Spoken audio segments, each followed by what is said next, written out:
మొన్న ఏదైతే పహల్గామ్ లో 26 మందిని పొట్టన పెట్టుకున్నారో, కేవలం మత ప్రాతిపదికనే పొట్టన పెట్టుకున్నారో, వారికి సరైనటువంటి సమాధానమే ఆపరేషన్ సింధూర్. పాకిస్తాన్ తో పాటు ప్రపంచ దేశాలన్నటువంటి గుర్తు పెట్టుకునే విధంగా ఒక్క పాకిస్తాన్ మీద ఆపరేషన్ సింధూర్ కాదు, దాంతో ఉన్నటువంటి టర్కీ, చైనా, అమెరికా ఇలాంటి ఎన్నో పెద్ద దేశాలకు ఒకే ఒక్క ఆపరేషన్ తో చెక్ పెట్టినటువంటి దేశం ఏదైతే ఉందంటే, ఆర్మీ ఏదైతే ఉందంటే అది మన భారతదేశ జాతీయ ఆర్మీ అనేటువంటి సగర్వంగా చెప్పుకోవాల్సిన సమయం ఆసనమైంది బంధువులారా.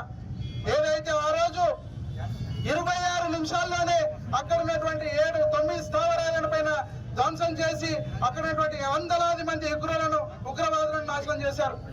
మళ్ళీ వారైనా అన్నట్టు గోలీకా జవాబ్ గోలాసే దేంగ్ అన్నట్టుగా వారు డ్రోన్లతో దాడి చేస్తే మనం బ్రహ్మోస్ క్షిపణులతో దాడి చేసినటువంటి అవసరం వచ్చింది.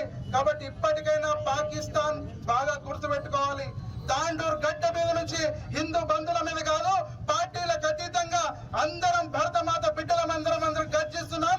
పాకిస్తాన్ మీద గుర్తుపెట్టుకోవాలి, ఇట్లాంటి ఆపరేషన్ సింధూర్ ముగిసిపోలేదు. ఎప్పుడైతే పాకిస్తాన్ ప్రపంచ చిత్రపటంలో ముగిసిపోతుందో ఆనాడే ఆపరేషన్ సింధూర్ ముగిసిపోతుందని ఈ సందర్భంగా చేస్తున్నాను. భారతదేశం యొక్క దౌర్భాగ్యం ఏంటంటే, భారతదేశం బయట ఎంతమంది పాకిస్తాన్ శత్రువులు భారతదేశానికి శత్రువులు ఉన్నారో అంతే శత్రువులు మన భారతదేశంలో ఉన్నారు. बेटा ऑपरेशन सिंदूर भारत के बाहर हुआ, ऑपरेशन सिंदूर नहीं ऑपरेशन अंदर हुए थे, भारत से भागना पड़ेगा, ये बात बोल रहा हूँ. ఒక్కడే గుర్తుపెట్టుకోవాలి, మీరందరూ భారతదేశంలో పుట్టిన ప్రతి వాడు భారతదేశానికి గౌరవం ప్రకటించాలి. లేదంటే ఆపరేషన్ సింధూర్ ని ఆపరేషన్ అందరుగా మార్చి ఈ దేశం నుంచి ఉగ్రవాదుల తొత్తు పలికే ప్రతి కుక్కని ఈ నడి బజార్లో నరికి చంపుతామని మాత్రం గట్టిగా హెచ్చరిస్తున్నాను. భారతదేశానికి గౌరవం ప్రకటించాలి.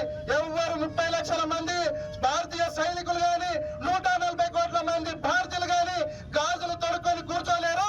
మీరు భారతదేశానికి వ్యతిరేకంగా ఎటువంటి కామెంట్లు చేసినా, భారతదేశానికి ఎటువంటి చర్యలు చేసినా మీరు మట్టిలో కలిసిపోయేటువంటి మాత్రం పక్కా అని చెప్పడానికి ఈ సందర్భ ఆపరేషన్ సింధూర్ సగర్వంగా మీసాలు మెలెత్తినటువంటి సందర్భం మనకు భారత ప్రధాన నరేంద్ర మోదీ, దానితో పాటు అన్ని పార్టీలు కలిసి మన భారత ప్రధానమంత్రి నరేంద్ర మోదీ గారికి సపోర్ట్ ఇచ్చి ఇంతటి ఆపరేషన్ సింధూర్ లో ఇంతటి విజయం సాధించినందుకు ప్రతి ఒక్కరికి హృదయపూర్వక ధన్యవాదాలు.